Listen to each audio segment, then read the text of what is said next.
Salut toi! Aujourd'hui, on fait le bilan, calmement, en se remémorant chaque instant. C'est vraiment ça mon introduction de ma première vidéo YouTube. Ok, j'accepte. Du coup, on commence avec un top de mes meilleures lectures de 2023. Mais tu vois, on va faire ça un petit peu façon César. Oui, César et non Oscar, parce qu'on est français, oui madame. Et pour ce faire, j'ai avec moi une palme d'or. Parce que je fais bien ce que je veux en fait. Et on va appeler ça les Laurars. Oui, je sais, c'est extrêmement moche, mais j'assume. Bienvenue à la première cérémonie des Laurars. Excuse-moi si je parle du nez, je suis malade comme un chien. Et alors, commençons, qu'est-ce que t'en dis? Parce que sinon cette vidéo va être interminable. Dans la catégorie meilleure fantasy, les nominés sont Beast of Prey, Cinder, de sang, des cubes et de glace, Les Immortels, Monstres ordinaires, Nos jours brûlés, Le prieuré de l'oranger, Le prince cruel, Qui a peur de la mort et Sous la porte qui chuchote. Et le Laurard de la meilleure fantasy est attribué à Le prieuré de l'oranger de Samantha Shannon et parce que je triche déjà. Mais c'est ma vidéo, alors je fais bien ce que je veux. Tu vas voir, je vais beaucoup tricher. Qui a peur de la mort de Neidi Okorafor. Déjà, ça se passe dans une Afrique post-apocalyptique. Et ça, on adore. Oui, c'est post-apo, donc c'est de la SF, mais c'est aussi de la fantasy, c'est les deux. Deux pour le prix d'un, voilà. Comme ça, tout le monde est content.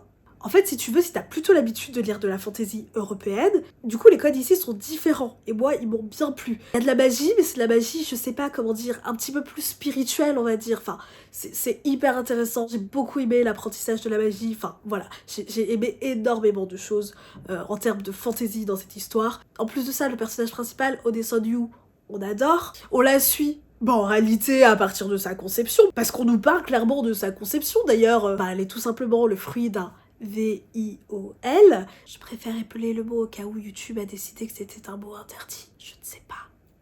Un début de vie tout à fait atroce. Voilà, atroce, c'est le mot que je cherchais. Du coup, on la suit de sa conception à sa vie de jeune adulte, on va dire, un truc comme ça.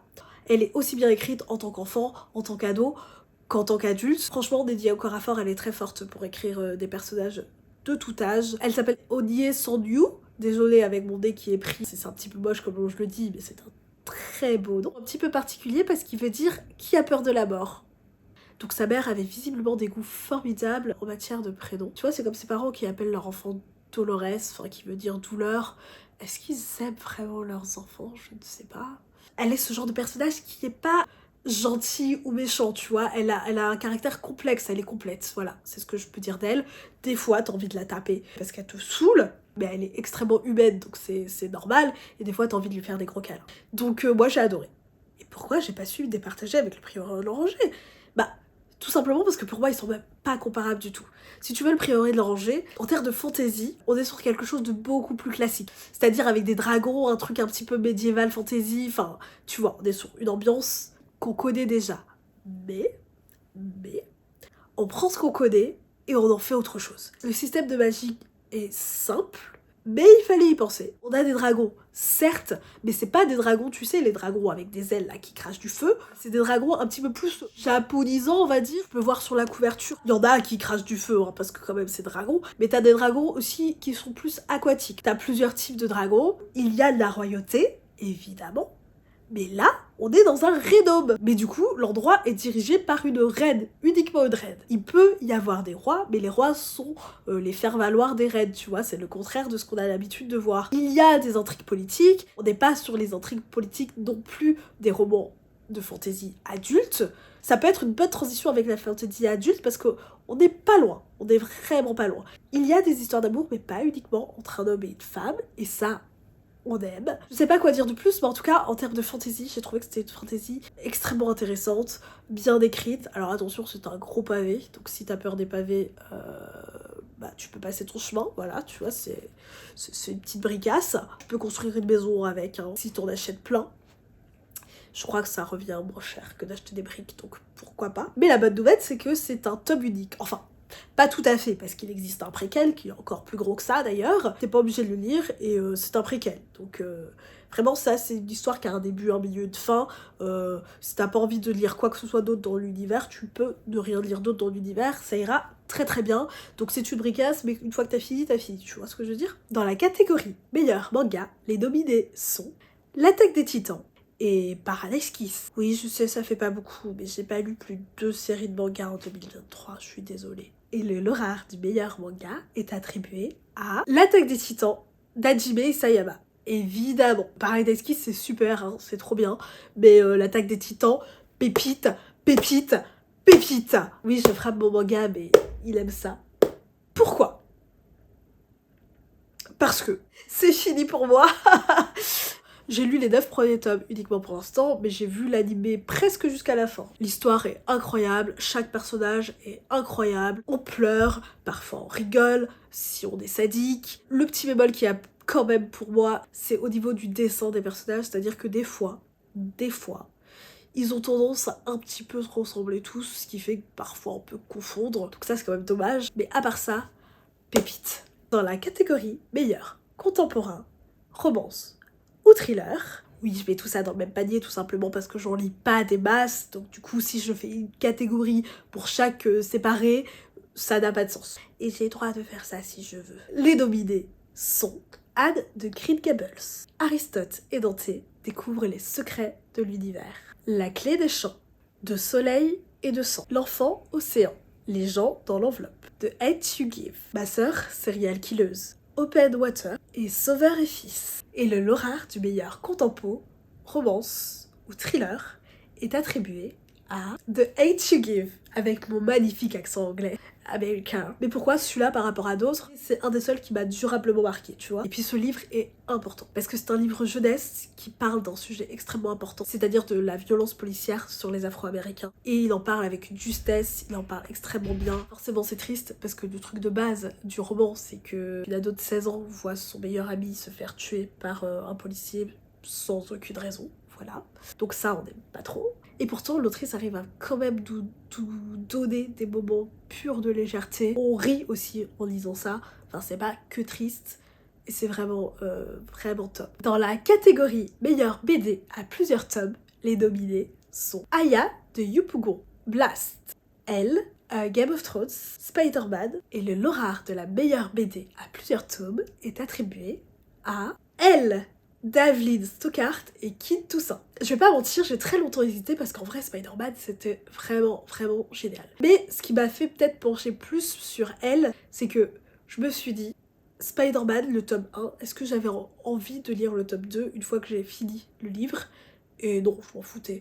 C'est ça qui a fait que j'ai choisi elle du coup, parce que elle, une fois que j'ai fini ce tome, j'avais qu'une envie, acheter le tome 2. Donc elle, c'est une série de BD jeunesse. C'est compliqué de te dire pourquoi je choisis elle, parce que c'est pas... Comment dire? On peut pas dire que ce soit incroyable, c'est simple. C'est très simple. On suit juste l'histoire d'une collégienne qui a la particularité d'avoir plusieurs personnalités. Parfois c'est celle-là qu'on voit qui a les cheveux rouges, parfois c'est celle avec les cheveux violets, parfois la brune, parfois la blonde, parfois celle qui a les cheveux verts. Mais on la suit vraiment juste dans sa vie de collégienne tout à fait ordinaire, tu vois. Et pourtant, je sais pas, j'ai passé un très bon moment avec le personnage d'elle. J'ai passé un très bon moment avec ses amis qui me font plutôt pas mal rire. Mais en vrai, j'ai envie de te parler de Spider-Man aussi parce que je ne peux pas ne pas te parler de Spider-Man de J. Michael Straczynski et John Romita Jr. Spider-Man, c'est bon, on l'a assez vu à la télé, tout le monde connaît son histoire, c'est bon. Et pourtant, c'est extrêmement intéressant de le suivre dans ce tome-là. Il y a plein de questionnements à propos de son identité,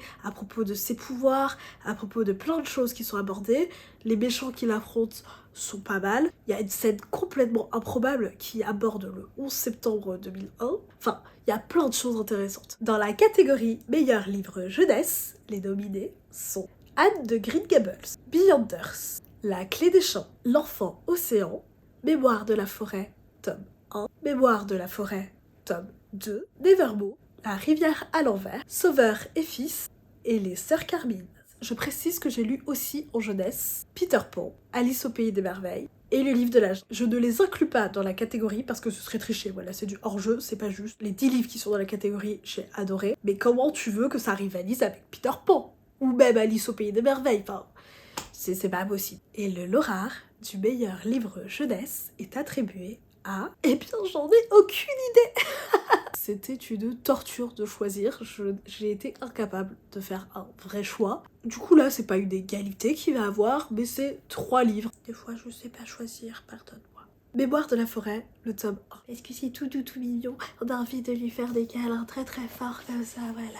Des câlins de l'amour de ce livre. Cœur, cœur, cœur, cœur sur ce livre. Mémoire de la forêt, c'est à la façon des fables de La Fontaine. On nous parle de trucs forts avec des petits animaux tout mignons, tout gentils. Et là, on nous parle de la maladie de l'oubli-tout. Je pense que tu peux deviner de quoi il s'agit réellement.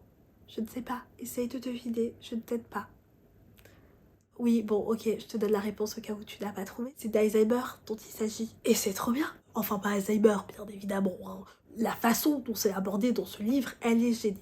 On adore les personnages. Le personnage principal, Archibald Renard, je t'aime. Ferdinand Taupe, celui qui est donc atteint de la maladie de l'oubli-tout, je t'aime.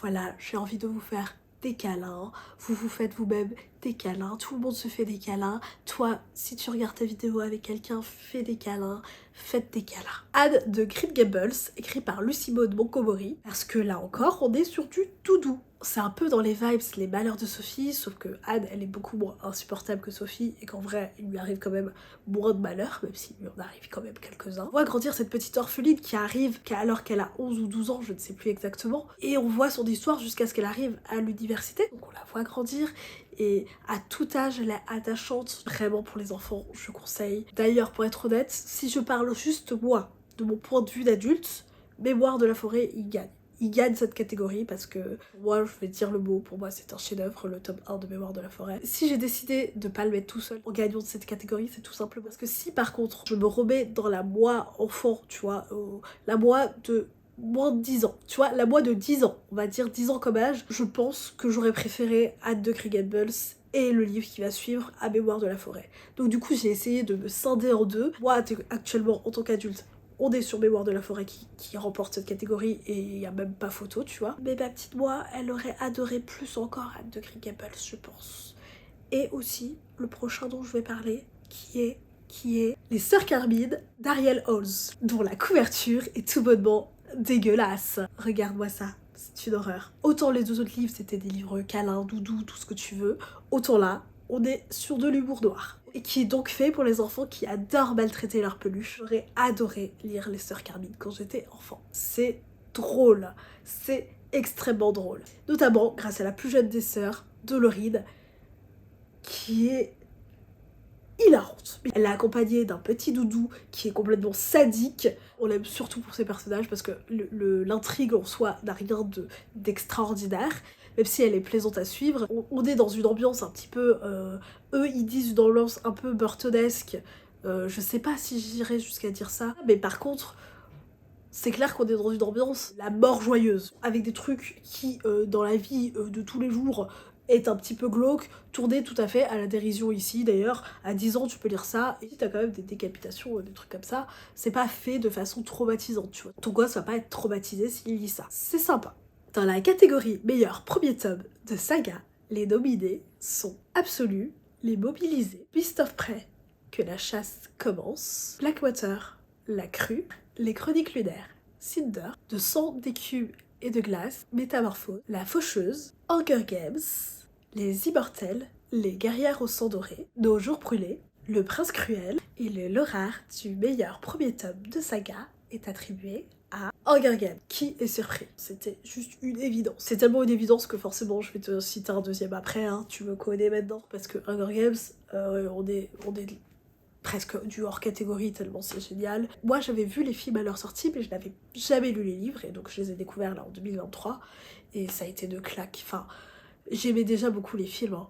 Mais alors les livres, on est à la première personne déjà et d'être dans la tête de Katniss, mais c'est un personnage tellement fort, Katniss. C'est génial, l'histoire géniale. J'adore voir des enfants s'entretuer. Il y a un propos politique, il y a plein de choses abordées. J'aime être dans la tête de Katniss, même si c'est vrai qu'elle ne sourit pas beaucoup. Mais est-ce que toi, tu sourirais si tu vivais dans ces conditions à mourir de faim et qu'un jour, on décide de t'envoyer dans des jeux télévisés où tu dois tuer ou être tué par d'autres enfants ou ados? Est-ce que toi, tu sourirais, hein? Dis-moi, je sais pas. Et donc, comme c'est pas du tout juste pour les autres livres qu'il y ait Hunger Games dans la compétition, forcément, on va enlever Hunger Games, voilà, et si j'enlève Hunger Games, celui qui arrive en tête, c'est Absolu de Margot de Seine. Là encore, on est dans la dystopie. On n'est pas dans quelque chose de tant original que ça, mais on est dans quelque chose de très bien fait. On suit le point de vue de pas mal de personnages. Tous sont très intéressants. Les personnages sont très très bien construits. J'adore les suivre tous autant qu'ils sont. Il y a de la cruauté. De toute façon, il y a une règle dans une dystopie, c'est qu'il ne faut pas que tu t'attaches aux personnages parce qu'ils vont crever à un moment donné. C'est une dystopie, c'est le malheur, forcément. Donc, attends-toi à ce que tout le monde crève. On est d'en prier pour que ton personnage préféré n'y passe pas. Heureusement, il y a un tel nombre de personnages que si jamais ils crèvent, ben, tu peux te rattacher à d'autres personnages, c'est pas grave, tant pis. Et c'est bien décrit. Malgré le fait que tu sois en tension pour la vie de ton personnage préféré, c'est quand même très agréable à lire, on aime, on adore. Vive absolu. Dans la catégorie meilleur BD à tome unique, les nominés sont Amour croisé et à la fin, il meurt. Mauvais genre, Peau d'homme et Spider-Man, l'histoire d'une vie. Et le Laurard de la meilleure BD à tome unique est attribué à Peau d'homme d'Hubert Tézonzin. Là encore tu vas rire, mais j'ai longtemps hésité. Mais pourtant je te mets pas inégalité, hein. Je te mets pas trop de parler de l'autre. Mais j'ai longtemps hésité avec Et à la fin il meurt, que j'ai adoré.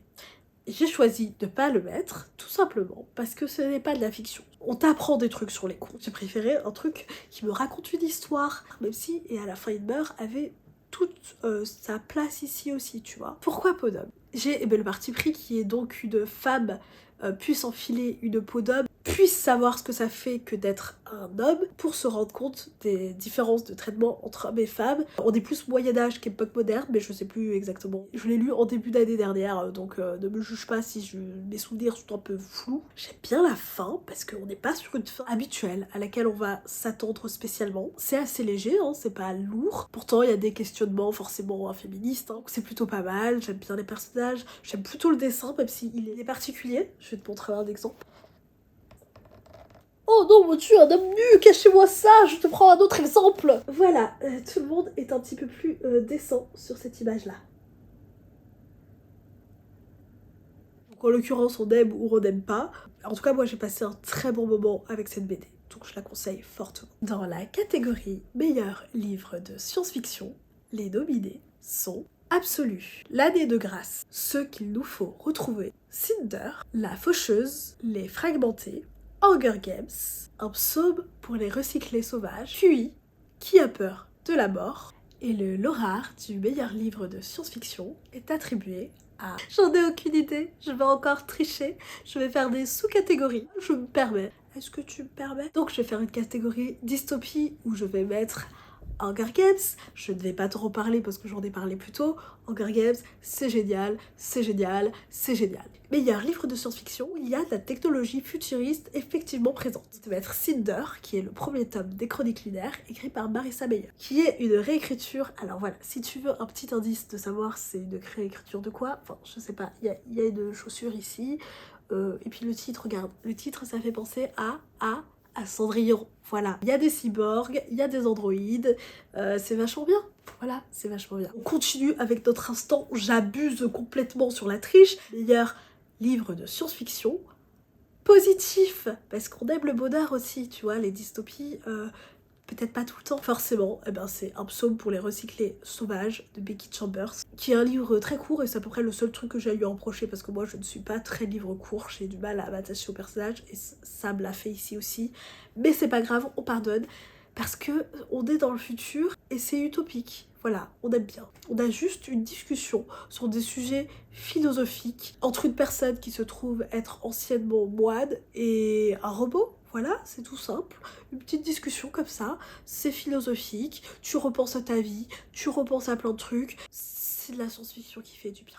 Et est-ce que j'en ai fini avec la triche? Évidemment que non. Je vais te parler de la meilleure idée de science-fiction qui revient même pas à un livre, tu vois, elle revient à un auteur, Neil Shusterman. Je te montre La Faucheuse parce que j'ai préféré La Faucheuse à son autre livre que j'ai lu cette année, donc c'est à savoir Les Fragmentés. Mais l'idée est tout aussi bonne dans Les Fragmentés, tu vois. On est dans le futur, les gens ne meurent plus de manière naturelle et il faut quand même réguler la population. Du coup, on forme des faucheurs qui ont le droit de décider qui va mourir définitivement ou pas. Et nous, on suit des apprentis faucheurs, donc des gens qui apprennent le métier. C'est simple, c'est efficace. Pépite. Dans la catégorie meilleure suite de saga, les nominés sont Beyonders, le tome 2, Beyonders, le tome 3, Blackwater, le tome 2, le tome 2 des Chroniques lunaires, Scarlett, tome 3 des Chroniques lunaires, Cress, Hunger Games 2, L'embrassement, Hunger Games 3, La révolte, Mémoire de la forêt, le tome 2, Mémoire de la forêt, le tome 3. Et le Laurard de la meilleure suite de saga est attribué à Hunger Games 3, La révolte. Et là je veux même pas tricher en disant que c'est pas juste, parce que c'est effectivement pas juste par rapport aux autres, mais je m'en fiche, je n'ai pas envie de me prendre la tête, c'est vraiment, on est loin au-dessus, mais ce livre est incroyable. J'ai pleuré, non pas une, non pas deux, non pas trois, non pas... Enfin si, 4 fois. J'ai réfléchi aussi et ça fait du bien parce que c'est pas forcément quelque chose qui m'arrive si souvent que ça. Donc c'était agréable de pouvoir utiliser mon cerveau en lisant ce livre. Pour de la young adulte, on aborde des sujets de société profonds, c'est trop bien. Viens, je te fais un câlin à distance si tu as pleuré aussi toutes les larmes de ton corps en lisant ce livre. On est ensemble, incroyable. Dans la catégorie meilleur roman illustré, les nominés sont Alice au pays des merveilles, Mémoire de la forêt, le tome 1, Mémoire de la forêt, le tome 2, Le livre de la jungle et Peter Pan. Et le Laurard du meilleur livre illustré est attribué à Peter Pan de J.M. Barrie dans la collection Minalima des éditions Flammarion. Déjà, regarde-moi cette beauté. C'est une de mes histoires favorites de tous les temps. Il y avait match entre Peter Pan et Alice au Pays des Merveilles, parce que Alice au Pays des Merveilles, c'est encore autre chose. Alice au Pays des Merveilles, c'est le seul livre dont je faisais la collection des éditions à une période. J'avais vraiment un culte sur Alice au Pays des Merveilles, donc Peter Pan aurait été sûrement derrière il y a encore quelques années. Actuellement, là, juste cette année, je mets Peter Pan devant, mais alors, ils sont à ça. Je pense que c'est justement parce que j'ai trop lu Alice au Pays des Merveilles. Je suis arrivée peut-être à saturation, j'en sais rien. Moi, tu sais que toutes les histoires qui vont dans l'enfance, c'est des trucs qui vont me parler. J'aime d'amour Peter Pan, voilà. Mais d'Alibaba, je ne suis pas forcément fan à chaque fois. D'ailleurs, le livre de la jungle, j'ai été un petit peu déçue par les animations qu'il y a dedans. Mais alors pas du tout dans Peter Pan, j'ai adoré, ça a été très ludique du coup. Minalima, si tu sais pas ce que c'est, je vais te montrer avec le début pour pas te spoiler. C'est en gros, t'as des petites animations pop-up dedans. Tu as les notes médicales des enfants Darling, voilà. Dans la catégorie meilleur stand-alone, en gros c'est les livres à tome unique, enfin tu vois ceux qui sont seuls tout, qui ont pas d'amis. Les nominés sont A comme aujourd'hui, L'année de grâce, Ce qu'il nous faut retrouver, de Hate You Give, Maintenant qu'il fait tout le temps noir sur toi, Ma sœur, Serial Killer, Le prieuré de l'oranger, La prophétie des sœurs serpents, Qui a peur de la mort, et Sous la porte qui chuchote. Je précise que dedans, j'ai mis des livres qui ont des préquels ou qui ont un autre tome mais d'un autre point de vue. J'ai mis ça parce que je considère que c'est des livres que tu peux lire quand même tout seul. Et le Laurard du meilleur stand-alone est attribué à... Je sais pas, je suis perdue. Comment je choisis, moi, dans cette catégorie-là, hein? Comment je fais? Je ne sais pas. Tout est bien, je ne sais pas quoi faire. Voilà, donc je vais tricher encore, je vais t'en mettre plein. Allez, si tu veux, j'en élimine 5. Donc je garde Qui a peur de la mort, dont j'ai parlé plus tôt, donc je ne vais pas revenir dessus. Le prieuré de l'oranger, idem, je reviens pas dessus, c'est trop bien. De Hate You Give, là encore, on en a déjà parlé. Sous la porte qui chuchote, de T.J. Klune. Alors, on nous parle de la mort, voilà, un sujet joyeux, parce qu'on suit un personnage qui est un connard, en fait. Il n'y a pas d'autre mot. Voilà, un personnage détestable, en fait. Si, tu vois, il suffisait de chercher 3 secondes et demie et tu trouvais d'autres mots qui n'étaient pas vulgaires. Pourtant, t'arrives quand même à t'attacher à lui. Du coup, c'est très humain. C'est un livre très très humain. Pourtant, ça se passe dans des espèces de limbes. Il crève, Vlam, tant mieux pour tout son entourage, et il se retrouve dans des espèces de limbes. C'est un espèce de voyage initiatique, mais que au cœur de toi-même, parce que les personnages ne bougent pas, ils restent dans un petit café. On discute de la vie, de la mort, de tout plein de choses. Il n'y a pas beaucoup de personnages, mais les personnages qu'on voit sont attachants. Je conseille. A comme aujourd'hui de David Lévitan. Pour moi, c'est un tour de force qu'il a fait là. A, c'est un personnage qui chaque jour se réveille dans un corps différent. Mais il se réveille dans le corps d'une personne, tu vois, qui a un passé, tu vois, une personne qui a un vécu. Il vole la vie d'une personne pendant une journée, en fait, si tu veux. Tu suis A, mais tu le suis en train de s'adapter à la vie de chaque personne, chaque jour. Et en plus de ça, il nous rajoute une histoire d'amour, mais qui est à la fois d'une beauté et d'une complexité. Ah, comme aujourd'hui, ouais. On passe à la partie 2, à savoir la partie superficielle. Dans la catégorie les plus belles couvertures, les nominés sont Alice au pays des merveilles, Amour croisé, ceux qu'il nous faut retrouver. Scarlett, Les Immortels, Mémoire de la forêt, le tome 2, Poudre, Peter Pan, Sous la porte qui chuchote, un psaume pour les recyclés sauvages. Et le Laurard de la meilleure couverture est attribué à Poudre. Oui, je sais, c'est un choix complètement discutable. Tu vas me dire, t'es sûr là, avec cette couverture, il y a de véritables peaux d'homme tout fripés, c'est ça ta couverture préférée? Franchement, j'aurais pu encore mettre des égalités, je n'ai pas voulu abuser, donc je me suis décidée sur celle-ci, simplement parce que je sais pas, j'ai envie de l'encadrer et de l'afficher dans mon salon. J'aime beaucoup l'ambiance qu'elle dégage, je sais pas, ce côté noir ici, avec...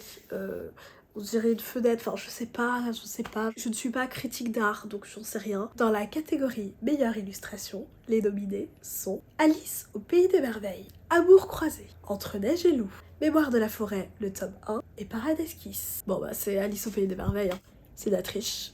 C'est complètement de la triche quand il y a un Benjamin Lacombe dans la sélection, parce que j'ai un amour pour les illustrations de Benjamin Lacombe. Forcément, tu me connais, je vais tricher et je vais te parler d'un autre livre, parce que c'est pas possible. Il a un style très particulier, on peut ne pas aimer, on peut même détester son style. Je l'entends parfaitement. Personnellement, c'est un style qui marche sur moi.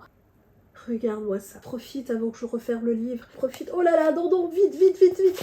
Trop tard, le livre est refermé. Benjamin Lacombe, c'est toujours fantastique, c'est toujours d'une beauté sans nom. C'est beau.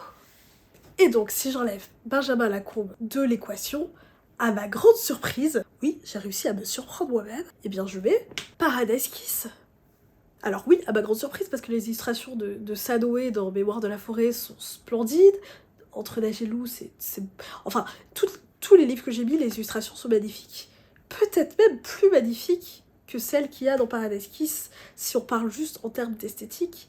Mais le travail qu'a fait Aya Ozawa dans l'invention des costumes, pour moi c'est un travail monstre. On suit des étudiants qui travaillent la mode. Déjà tu peux le voir un petit peu sur la couverture, le travail des vêtements. C'est rempli de vêtements d'une inventivité. Son travail à ce niveau-là est fabuleux. Dans la catégorie meilleur objet livre, je vais enlever complètement de cette catégorie les livres illustrés. Les nominés sont Anne de Green Gables, Beast of Prey. Je sais pas où j'ai mis la jaquette, du coup c'est de la triche parce que normalement je te montre avec jaquette et sans jaquette. Mais là je sais pas, donc c'est sans la jaquette. Blackwater. La chasseuse et l'alchimiste. Waouh. Les disparus du pays imaginaire. Waouh. Il a une jaquette, donc laisse-moi le déshabiller un petit peu pour toi. Ça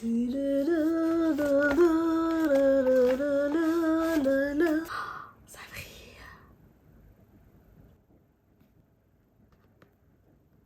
Les Immortels.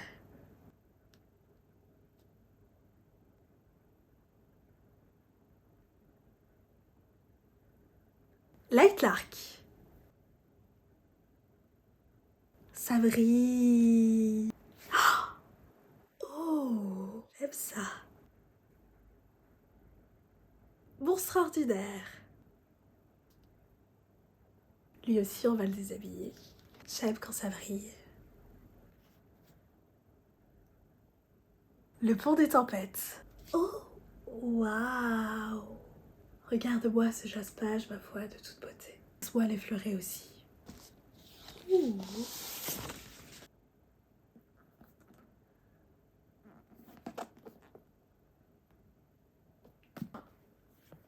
Ouh.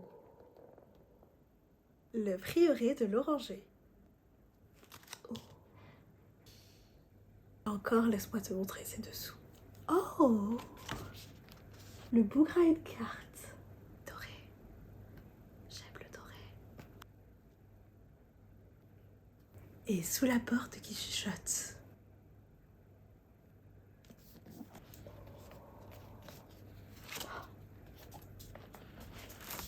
Oh.